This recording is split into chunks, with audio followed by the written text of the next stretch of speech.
To add the Viber URL with icon on desktop and taskbar using Microsoft Edge browser, navigate to the Viber website.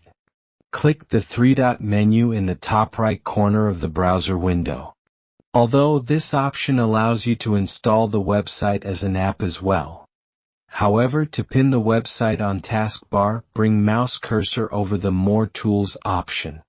From there, you can choose Pin to Taskbar option. Click Yes on the pop-up dialog.